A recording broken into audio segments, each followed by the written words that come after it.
Il existe une vérité profonde et universelle, celle que chaque élu ressent au plus profond de son être, la conscience du prix à payer pour marcher sur le chemin spirituel. Être choisi, c'est porter une lumière en soi, mais c'est aussi accepter les ombres qui viennent avec cette responsabilité. Aujourd'hui, nous plongeons dans cette réalité, un sujet souvent ignoré ou mal compris, mais qui est au cœur de l'expérience de tout élu. Quel est ce prix que nous devons tous payer pour accomplir notre mission divine? C'est ce que nous allons découvrir ensemble. Il était une fois un berger qui vivait seul au sommet d'une montagne. Il passait ses jours à contempler les étoiles, à écouter les murmures du vent et à méditer sur les mystères de l'univers. Malgré sa sagesse et sa connexion avec le divin, il ressentait une profonde solitude. Les gens du village en bas de la montagne le respectaient, mais ils ne comprenaient pas son mode de vie. Ils pensaient qu'il était étrange, voire fou, de choisir une telle existence. Cette histoire illustre l'un des premiers prix que les élus doivent payer, la solitude. Être éveillé spirituellement peut parfois vous isoler des autres. Votre vision du monde change, vos priorités évoluent, et ceux qui vous entourent ne peuvent pas toujours comprendre ce que vous traversez. Vous marchez sur un chemin que peu peuvent suivre, et cette marche peut sembler solitaire. Mais cette solitude n'est pas une punition. Elle est une invitation à plonger plus profondément en vous-même, à découvrir les trésors cachés de votre âme. Dans ces moments de solitude, vous êtes appelé à vous reconnecter avec la source, à vous rappeler que vous n'êtes jamais vraiment seul. Le Christ lui-même a connu cette solitude dans le désert, où il a été tenté et éprouvé. Mais c'est dans cette solitude qu'il a trouvé la force de poursuivre sa mission. Comment vivez-vous cette solitude dans votre propre chemin spirituel? Pouvez-vous la voir comme une opportunité plutôt que comme une épreuve? Un autre aspect du prix à payer est le détachement des plaisirs et des désirs matériels. L'histoire d'un riche jeune homme qui vint un jour trouver Jésus est une parfaite illustration de ce dilemme. Il demanda à Jésus ce qu'il devait faire pour obtenir la vie éternelle. Jésus lui répondit de suivre les commandements, ce qu'il faisait déjà. Mais lorsqu'il lui dit de vendre tout ce qu'il possédait et de le suivre, le jeune homme s'en alla, triste, car il avait de grandes richesses. Cet épisode nous rappelle que pour marcher sur le chemin des élus, il faut parfois renoncer à ce que le monde considère comme précieux. Les attachements matériels, les ambitions terrestres, peuvent devenir des chaînes qui nous empêchent de nous élever spirituellement. Il ne s'agit pas nécessairement de tout abandonner, mais de comprendre que ces choses ne définissent pas notre valeur, ni notre mission. Le véritable trésor est intérieur, et c'est là que nous devons concentrer notre énergie. Y a-t-il des choses matérielles auxquelles vous êtes trop attachés? Comment ces attachements affectent-ils votre chemin spirituel? Être un élu, c'est aussi porter la responsabilité de guider les autres, même lorsque c'est difficile. Imaginez un phare au milieu d'une tempête. Il reste immobile, solide, éclairant la voie pour les navires perdus en mer. Mais ce phare subit aussi les assauts du vent et des vagues. Il ne vacille pas, car il sait que sa mission est d'offrir une direction aux âmes égarées. De la même manière, les élus sont des phares pour ceux qui les entourent. Ils sont appelés à éclairer le chemin, même lorsqu'ils traversent eux-mêmes des tempêtes. Cela peut être épuisant. Il est parfois tentant de se retirer, de penser que la mission est trop lourde à porter. Mais c'est précisément dans ces moments de doute que l'on découvre sa véritable force. Le Christ, malgré les épreuves, n'a jamais dévié de son chemin, car il savait que sa mission était plus grande que lui. Comment portez-vous cette responsabilité envers les autres dans votre vie quotidienne? Quel sacrifice faites-vous pour être un guide pour ceux qui vous entourent? Être élu signifie aussi faire face au rejet et à l'incompréhension. L'histoire de Jésus est remplie de moments où il a été rejeté par ceux qu'il voulait aider. Il a été moqué, trahi et finalement crucifié, non pas pour ses fautes, mais pour avoir prêché la vérité. Cette vérité dérangeait, car elle allait à l'encontre des croyances établies. De la même manière, les élus d'aujourd'hui peuvent être confrontés à l'incompréhension des autres. Votre lumière peut éblouir ceux qui préfèrent rester dans l'obscurité. Vos idées, vos croyances, peuvent sembler étranges, voire menaçantes, à ceux qui ne partagent pas votre vision. Mais rappelez-vous que le rejet des autres ne définit pas votre valeur ni la validité de votre mission. Chaque fois que vous êtes confronté à l'incompréhension, voyez cela comme une opportunité de renforcer votre foi et votre détermination. Pensez à ces moments où vous avez été rejeté ou incompris à cause de vos croyances ou de votre mission. Comment avez-vous réagi? Peut-être avez-vous ressenti de la douleur, de l'injustice, voire de la colère.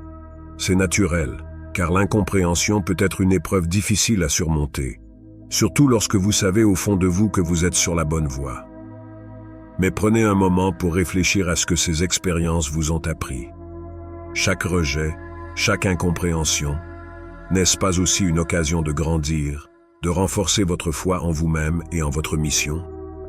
L'incompréhension est un test de votre engagement, de votre capacité à rester fidèle à vous-même, même lorsque le monde semble s'opposer à vous. Imaginez-vous comme une flamme vacillante dans le vent. Le vent peut être fort, il peut essayer de vous éteindre. Mais si vous restez concentré sur votre lumière intérieure, cette flamme ne s'éteindra jamais. Elle continuera de briller, peu importe la force du vent. Peut-être avez-vous déjà essayé de convaincre les autres de la justesse de votre mission, de leur montrer ce que vous voyez si clairement. Mais parfois, il n'est pas nécessaire de convaincre. Parfois, il suffit de continuer à avancer, en sachant que votre chemin est le bon, même si les autres ne le comprennent pas encore. Vous êtes un précurseur, un éclaireur. Votre mission n'est pas toujours de convaincre, mais de montrer le chemin, même si vous marchez seul pendant un moment. Alors qu'est-ce que cela signifie pour vous? Comment pouvez-vous transformer l'incompréhension des autres en une force intérieure? Pensez à ces moments où vous avez douté de vous-même à cause de ce que les autres disaient. Comment pouvez-vous utiliser ces expériences pour renforcer votre foi en vous-même et en votre mission? Peut-être que la réponse se trouve dans la simple acceptation de ce qui est. Acceptez que tout le monde ne verra pas ce que vous voyez. Acceptez que certains vous rejettent ou vous jugent. Mais surtout, acceptez que cela fait partie du chemin. Cela fait partie du prix à payer pour être un élu.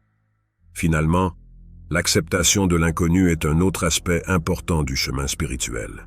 Le chemin des élus n'est pas toujours balisé, il n'est pas toujours clair. Il y a des moments où vous ne savez pas où vous allez, où chaque pas semble être un saut dans l'inconnu.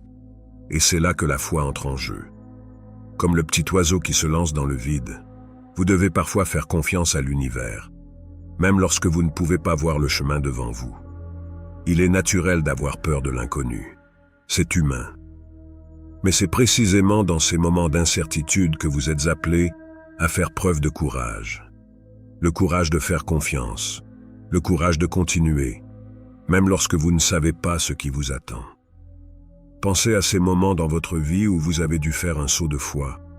Peut-être que cela vous a conduit à des endroits que vous n'aviez jamais imaginés. Peut-être que cela vous a transformé d'une manière que vous ne pouviez pas anticiper.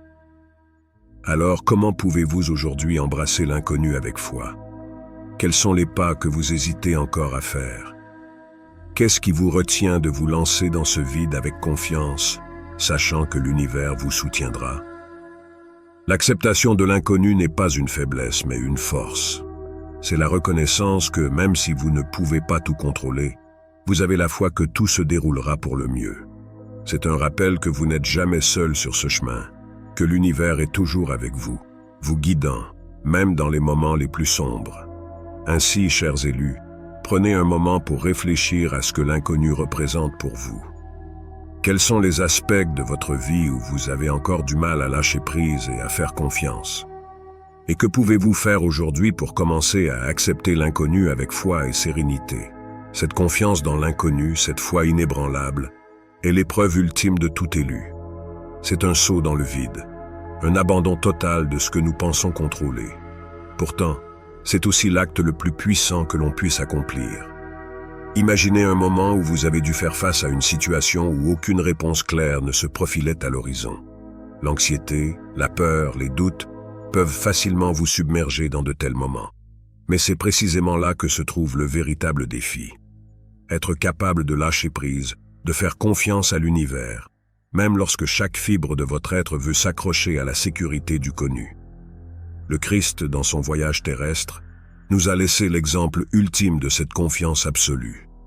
Lorsqu'il se trouvait à Gethsémani, conscient de la souffrance qui l'attendait, il aurait pu choisir de se soustraire à son destin. Mais il a choisi de s'abandonner à la volonté divine. Sa prière, « Que ta volonté soit faite », est le symbole même de cette soumission sacrée à l'inconnu. Il a embrassé l'incertitude avec une foi si profonde qu'elle a transcendé la douleur et la mort. C'est cet abandon, cette foi qui a ouvert la voie à la résurrection, à la victoire sur la mort elle-même. Êtes-vous prêt à suivre cet exemple dans votre propre vie? Êtes-vous capable de dire « Que ta volonté soit faite » dans les moments où tout semble incertain, où le sol semble se dérober sous vos pieds? Il ne s'agit pas d'un acte de passivité ou de résignation, mais d'une confiance active et audacieuse. C'est une décision consciente de croire que chaque pas que vous faites, même dans l'obscurité, vous conduit là où vous devez être. Le chemin des élus est pavé de ces moments de foi. Chaque sacrifice que vous faites, chaque obstacle que vous surmontez, vous façonne, vous renforce et vous prépare pour quelque chose de plus grand. Il est naturel de ressentir de la peur ou du doute lorsque vous faites face à l'inconnu. Après tout, le voyage spirituel est par définition un voyage dans l'invisible, l'inconnaissable. Mais c'est précisément ce qui le rend si puissant. Car en acceptant l'incertitude, vous vous ouvrez à des possibilités infinies, à des miracles que vous n'auriez jamais pu imaginer. Pensez à un moment dans votre vie où vous avez dû faire un acte de foi, où vous avez dû avancer sans savoir ce qui vous attendait de l'autre côté. Qu'avez-vous ressenti? Comment cette expérience vous a-t-elle transformé? Peut-être avez-vous découvert une force intérieure que vous ignoriez posséder.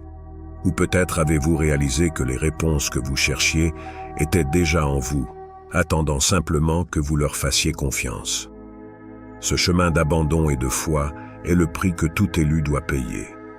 Mais il n'est pas sans récompense, car à travers ce voyage, vous découvrirez une paix profonde, une certitude intérieure qui ne peut être ébranlée par les tempêtes extérieures. Vous apprendrez à voir chaque défi non pas comme une menace, mais comme une opportunité de grandir, de vous rapprocher de votre mission divine. Le Christ nous a montré que la véritable force réside dans l'abandon à la volonté divine. Et c'est cette même force qui vous guidera à travers les moments les plus sombres de votre voyage. Ayez confiance que tout ce que vous traversez a un sens, même si vous ne le comprenez pas encore pleinement. Aujourd'hui, je vous invite à réfléchir à cette question. Quelle action concrète pouvez-vous entreprendre pour renforcer votre foi en l'inconnu?